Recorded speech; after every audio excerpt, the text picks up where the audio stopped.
Hi, and welcome to another exciting episode of the Andre The Beast Crayton Show.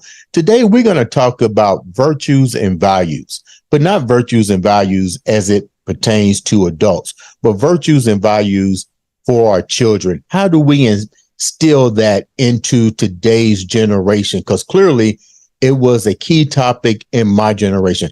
I'm proud to have on the show today one of the best children's authors today, Miss Tonja Howard. Welcome to the show. Thanks, Dre. Great to be here. So let's just get right down to it. Tell the viewers about Tonja Howard before we get into all these extraordinary things that you have going on. Yeah, so thanks for asking. You know, Tonja Howard is constantly evolving. And so I would just say, who is she today? I started my journey out pre-children, graduating college with a degree in psychology, developmental psychology. I absolutely love that aspect of psychology, child development, lifespan. From there, I went on to work with Buck Owens Productions for years. And then, fast forward, it was time to have my own family. And I remember being pregnant with my oldest daughter, and I remember being grateful for the way that my parents tried to parent me, right? We all do the best that we can, right. But I remember wanting something different for my own children. And by nature, I'm a very positive person. And so I can remember Google had just come out, the computers, and I Googled positive parenting. And Jane Nelson, who created Positive Discipline, popped up. And I am the type of person, that if I'm going to take something on, I'm diving headfirst, I'm diving deep, and I will, try to learn as much as I can and try to be not so much an expert in it, because I'm not sure we're an expert in anything, right? I mean, we're all human, but really wanting to grow the knowledge there. And so from there, I became, had my firstborn, really applied the positive discipline strategies. And in that process, too, it was really helping me grow as a person. And so I did that for years. I have two beautiful humans, teenage girls. My oldest is 18, and she's about to go off to college this year. And my youngest is 15, and she has 2 years left in the house. And so, I find that, during my younger years of parenting, and I homeschooled both of my girls for 8 years. And then when they went to high school, they went to just a private school here in Arizona.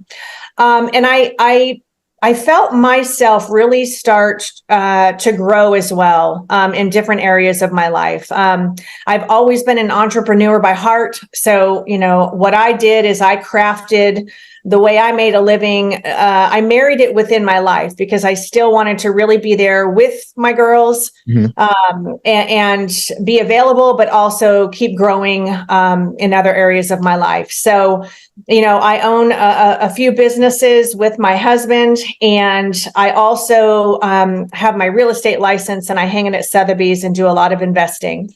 With that said, I feel like I'm at the point in my life to where it's really time to work in my passion. Okay. And my passion is raising children and ourselves on virtues and values, authoring books. It's something I've always wanted to do. And then really developing a program called Interconnected Parenting that will really support parents as they go through their own parenting journey, parenting through love, virtues, values, and mutual respect. Man, that is wow, right? That's a career. That's a career path. 100%. And so I've allowed the space to grow with my children, grow individually. And that really takes me to where I am today. authoring 12 books with Bob Sorensen, who's a wonderful man who has written many children's books as well. Juice Box Bully is one of them. In fact, I read those books to my children, so it was really neat to watch that go full circle. What was it like? Yeah. What was it like for you growing up? Because I read your book. I read it as soon as it came in the mail. So thank you for the autograph book. I literally took it out the mail, opened it up, and I was actually getting ready to go out to have dinner or lunch. And I was so taken away that I did not put that book down. All kind of things went through my mind. But the one thing that went through my mind was, let's go back 1 second. What was your childhood like before I asked that other question? Yeah. And I really appreciate you asking that question. And, it really gives me the opportunity to dig deep and be real. And my childhood was very different than how I chose to raise my children. I was the oldest of two. I have a younger brother. My parents did the absolute best that they could, and I loved them both dearly. But, my dad traveled quite a bit. So my mother raised us, and, my childhood, I always try to pull the positive out of anything in life. Right. Mm-hmm. And so I learned as a child how to be strong, how to believe in myself, how to be resilient, and what not to do in life by watching some of the things that transpired in my childhood. What were some of the things? Because you just said some impactful words that, as a child, those words are not coming out of your mouth. You may try to use in your mind at that young age adjustment, but the words that you just used now, take the viewers, what are some of the events that took place to now let you use these impactful words as an adult? Yeah, you're absolutely right, Dre, because you don't know how to put words to that when you're a child. And so, years later, when you've had a chance to reflect and grow, it's really then that you're able to process it and put those to words and then heal. So, in all honesty, both of my parents struggled with alcohol. It's very prominent in my family. And to be honest, it's why I don't even drink today. It's one of those things that I learned, I watched what it did to my parents' lives and ours. And the fear of the unknown. Yep. And it was something that I wanted no part of, and I never wanted my girls to have to go through that. So it was that. And also I would say, to be quite frank, a lot of emotional abuse that I don't think at the time, my father even knew that he was doing that. Right. I mean, so it could be something amazing in my life and everything was always my fault. Right. I mean, everything was always my fault. So, trying to grow myself, a big aspect of parenting is also reparenting yourself. Because we are going to have those wounds that we need to heal from in our own childhood. What was the thing that I noticed about some of the guests that's been on the show, and we all suffer some type of trauma during our childhood. Yes. And I tell them it's not our parents' fault. It's how they were raised, and it just keeps going. Nobody tells them the right or wrong until we get older. But what are at least two of the incidents? Because you talked about alcoholism, you talked about getting blamed for things. What was one of each category that still to this day resonate in your mind, and you take that to your adulthood, because that's the one particular part of the trauma that you clearly do not want to have in your home now? Yep. So what my takeaway from that and the alcoholism and the mental, I would say sickness, right? I mean, it's an illness. What I took from that is be the healthiest version of yourself that you can be for yourself and everybody in your life, especially your children, right? especially your children.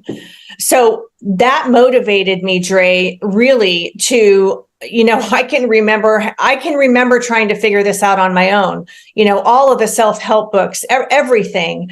So it is being the healthiest version of yourself that you can be. And that will look very different to different people, right? For me, it is, I don't want to drink alcohol. I don't want to partake in anything else that is going to alter my mind, alter my moods. I want to take care of my body, my heart, my soul.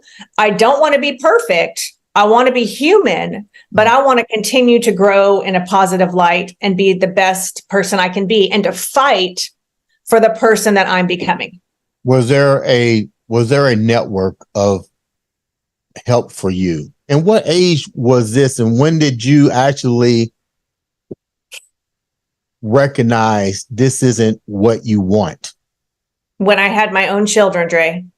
So, I looked at life through a different lens when my daughters were born to me. It was when I really started breaking it down, and really the reparenting started to happen, because what I noticed is the way I was parented was starting to come out, right? In the ways that I was dealing with my girls, through punishment, anger, all of these things. And it is honestly, I don't regret anything that has happened in my life. Not my parents leaving me to fend for myself when I was 19, not filing bankruptcy. My father ended up committing suicide, and that in itself is really hard to rebound from. Go back right? for a minute. You're 19 years old. This is two key components here. Let's start with your mom. You said she abandoned you. Give me some insight on that. And I say that, and as I'm saying that out loud, it's interesting because I'm noticing right now I still have healing to do from that. Yeah. So that's very, yes. So, being able to also reflect is great. So I felt like it was abandonment, right? But the truth is, they were in a hell of a situation. The alcohol abuse and everything that went along with that. You really can't conduct your life, right? You can make as much money as you want and need, but if you cannot hold on to that, and if you cannot treat people the way they need to be treated, and learn how to budget and the value of money, it's not much use. So what ended up happening at the age of 19 was they had really burned every single bridge where we lived, and they couldn't pay the bills. They couldn't pay the mortgage anymore. And they looked at me and said, "We are leaving. We are fleeing. We are moving back to New York to move in with your grandmother. Please come." You're 19 years old, and they said, "Please come. We're leaving." Yeah.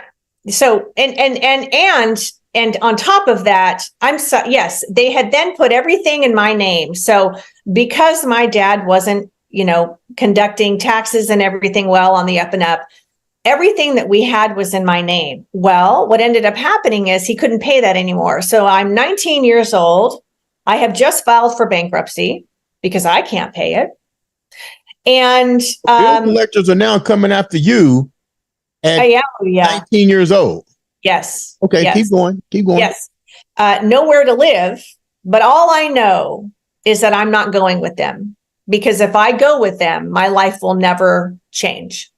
That's some serious contemplating at 19 years old, and still dealing with the dysfunction from, I guess, the moment that you recognized there was dysfunction going on in the house. What about your brother? You mentioned your brother. How was he adjusting to this?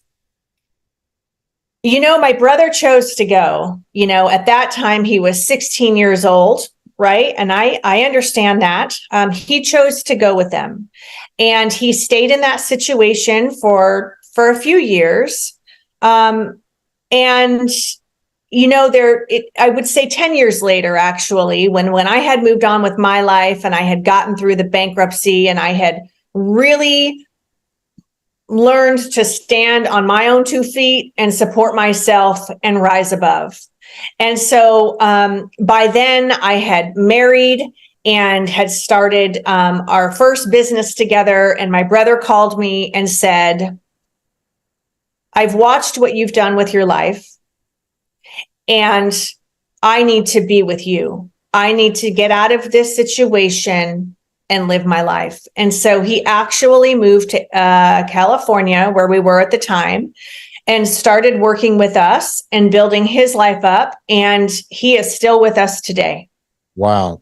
Yeah. Let's go to an even sadder moment of this family tree. This now you're dealing with your dad, and let's get real. Yep. Alcoholism is an illness, and it affects not only the participant, but it heavily affects those on the outside that are family members, close friends, because we may not know how to deal with it, but we get the aftermath of the illness. So the aftermath for you was, unfortunately, your father took his life. Your father was going through a lot. What was that like? Did you reach out to him before this was going on? Was there animosity? Because here it is, both individuals leave you to fend for yourself at 19 years old, to go out and to grow up. Me personally, I can't perceive that, you know what I mean? Especially my daughter. Yeah. You know, but not even the fact that my daughter, but my child, out of a situation that I created. Yes. Yes. Yes. Was there animosity before he died? Well, take the viewers through that part of your life, because he's still your father. That's right. That's right. That's exactly right. So it happened a little later on in my life. I was married. Both of my girls were born, but they were very young. And I'll tell you, just years, probably 2 years before he committed suicide, he tried to do this very slowly by drinking his life away. And I remember getting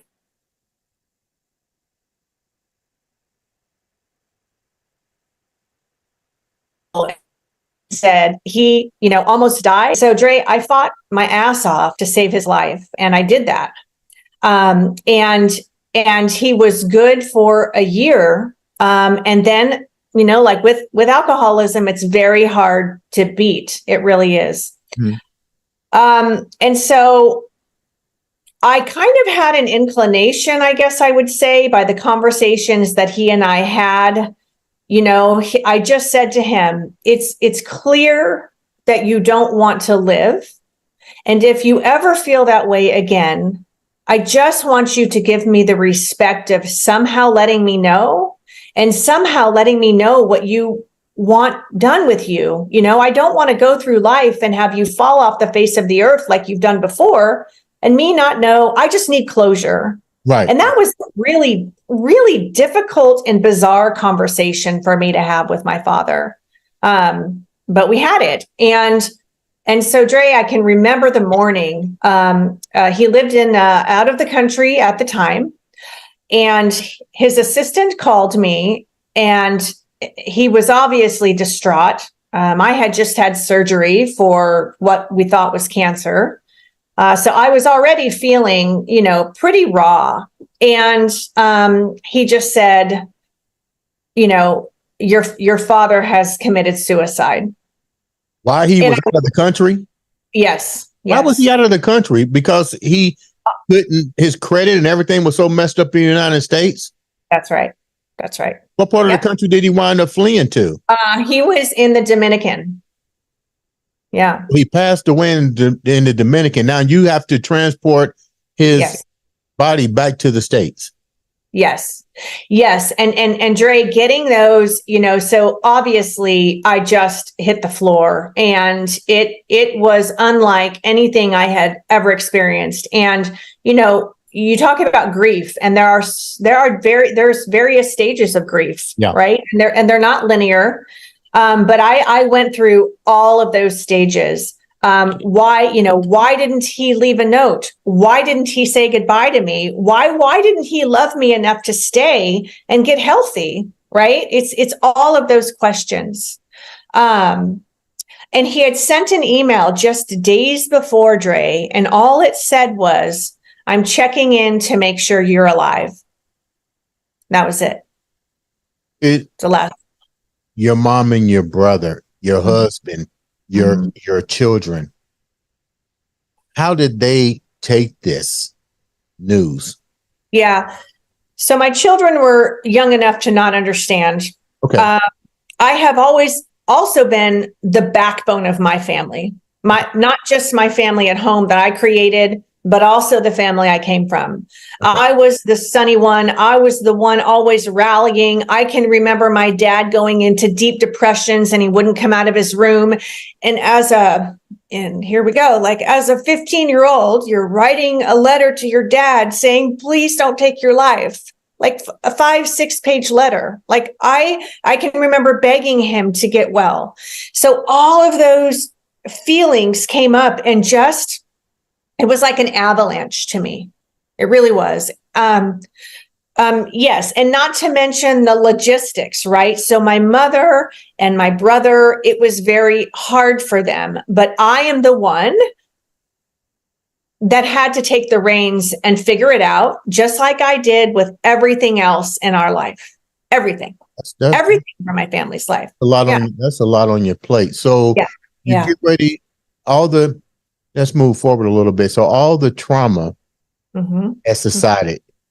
The whys still remain. They're always going to remain when a loved one or a family member or even a friend commits suicide. There's always going to be that why, or what could I have done, and so forth. And I know we have to keep moving forward to make sure that it doesn't take us down that road of despair. And you've done that by writing children novels. Take me down that first novel that you sent me, because I still see the picture in my head. I'm sorry I forgot to bring the book, but if you can show the viewers of course particular book. I loved it. Tell me the story of that book. Yeah, Grumpy or Grateful.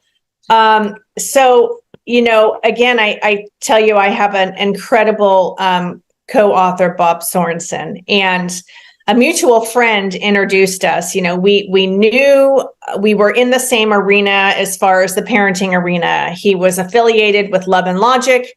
I had done a lot of work with Positive Discipline and sat on the board. And so we already had that commonality. We were very passionate about children, parenting, and, a mutual friend and I were having a discussion about the next chapter in my life as the girls were aging out. Right. And I said, God, I've always said that I want to write books. And so many of my friends have said, why are you not writing about parenting? This is your gift. You are so passionate about it. And look at your children. And I said, it's more than that. As I look around and I watch my girls grow up, I really believe that the way I chose to parent was really at the core. And so talking to my friend, I said, I want to write books. And he goes, oh my God, I'm so sick of hearing you say that. He's my friend who gives me tough love and I love him. He's like, that's it. You're doing it. And I'm introducing you to Bob Sorensen. So Bob and I talked, this was last year. And I said, Bob, here's my idea. I want to create virtues and values. I believe that children need to learn how to grow in virtues and values. And so he said, I couldn't agree more. And there isn't a better time in this world to be doing this. Right. So Dre, from, virtues, there's over 100 and then we could keep going. So we had to work hard to narrow it down to 12 virtues to start with. Okay. And so Bob and I went through that process and we did that. And Grumpy or Grateful is the first book in this series, and it's kids learning about gratitude. Because hold that book up again, because I know that little drawing has to be you. So this is I have to say, I love the writing process and the illustration process, because this sweet girl right here is actually my oldest daughter, Brantley. And I will Really? tell you, that's exactly what she looked like when she was grumpy. Okay. So I had to honor my girls in this. Kiara in this book resembles my youngest daughter, Bree. Uh-huh. And so, on this page is actually Brantley and Bree. I don't know if you can Okay. see it, but Yeah, I can see it. Yeah. yeah. So that has been really fun. But so, it's gratitude, Dre. And then from there, we are working into book number 2, which is kids learning about respect for others. And this is all about the virtue and value series that's coming out. How much of you, how much of your story, and I can honestly tell the viewers, it's not a sad book. No, it's a great book, and it takes you into it. It's beautifully illustrated. The drawings are colorful. But as an adult, as I was reading it, my question to you when we first talked, how much of this is really you in this book? Yeah. It really is half Bob and half me. And it's so interesting as you go through the writing process, and Bob and I go back and forth on this. It's hints of, so I say it's me, and Bob knows this too. When you're raising kids, I mean, even we have the choice to be grumpy or grateful every second of the day.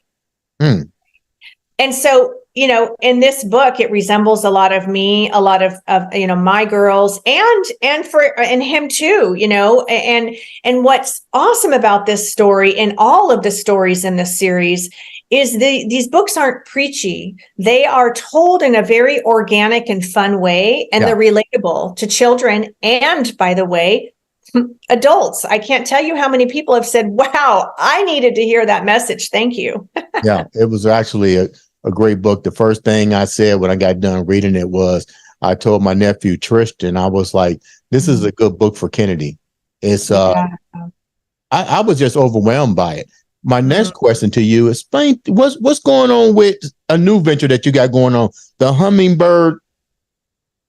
Yep, Hummingbird Press. Yeah.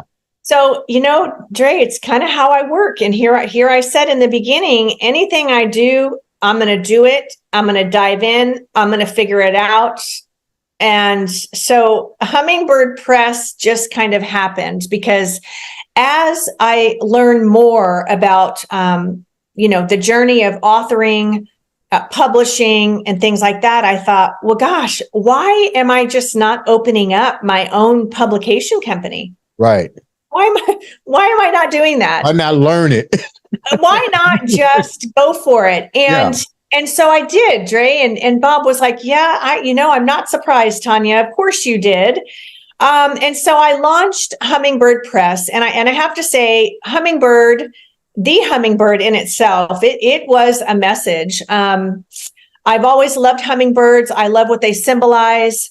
And it was one of those moments in my life to where I was a series of events and I just kept seeing hummingbirds. And I was like, what is the message here? Mm-hmm. And I had seen it for the last time one day, and I called my assistant and I said, I need you to find out right now, please, if hummingbirdpress.com is available. And if it is, we need it because I'm launching a publication company. The publication company that you're launching, the publishing company. What is its services for the viewers that may want to publish a book or trying to be an author? Yes. So the publishing company will do just that. It will house the Virtues and Values series for kids and any other book that I write or Bob. And from there, I would love to be a publisher for more parenting books, self-help books, books on growth, books for children that encompass any sort of social, emotional learning. Right. I want it to be all that. And then, of course, in addition to that, I want to have another division that really houses my creative side. And I've always loved planners and cute little notebooks and things like that. So I would like to have my own line of office supplies, and it will be called Hummingbird Press. Now, I'm going to go back one notch here, because when you've been through a lot, and people need to understand, what have you done for yourself to deal with? Because I can see when we was doing interview, the emotions that tackled, and I'm trying to get into the mind of the viewers. What have you done? You're doing a lot for the kids, but what have you done to heal your whys? Yes. So, it's a constant, it's a journey, right? It's a journey. And I really learned, and am still learning, the art and the gift of self-love, self-acceptance, healing, being open and knowing that we are not perfect, and it is okay to fail, and it's okay to fail forward, and it's okay to hurt, heal, grow, and keep moving.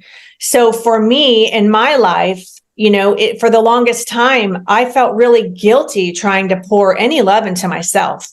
And, I know now that was because I didn't think I was worthy of that because of my upbringing. I felt guilty. I'm a 2 on the Enneagram, which is a whole nother thing, but I am a servant leader. Okay. And so very positive, by nature, but I lead with my heart in almost everything I do. And I realized that I needed to live my life through that place, and to be in alignment and congruent with really my core and my beliefs. So every day I'm healing, Dre. We all are, right? We all have to take ourselves down that road and walk ourselves home. So I try to really carve out time for myself in the mental space, really nurturing my heart, surrounding myself with my people. I believe in quality, not so much quantity, although I know a lot of people. I love people. But really being purposeful about my life, and I say protecting my energy in that way, but I just staying laser focused on living in integrity and healing and being the best person I can be. How can the viewers reach out to you? So I have my website, which is tonjahoward.com, and that houses everything for me that I'm doing.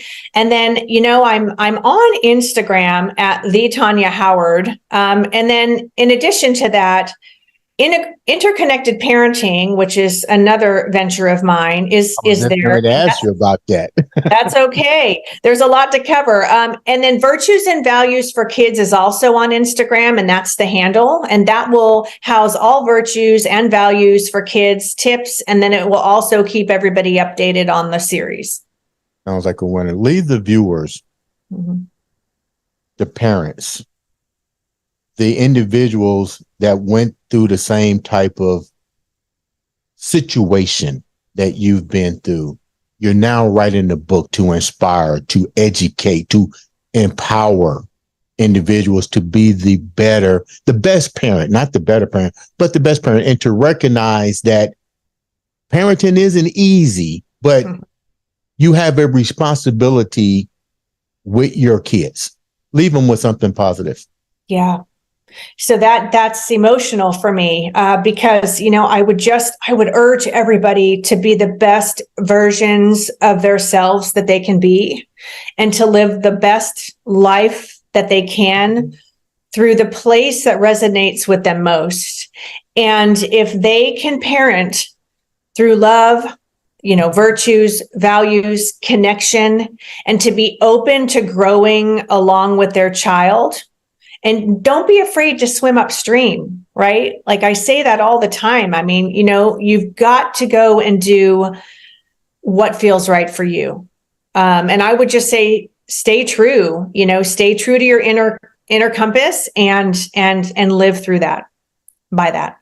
Ladies and gentlemen, this has been Virtues and Value series, coming soon, by the one, the only child author, Miss Tonja Howard.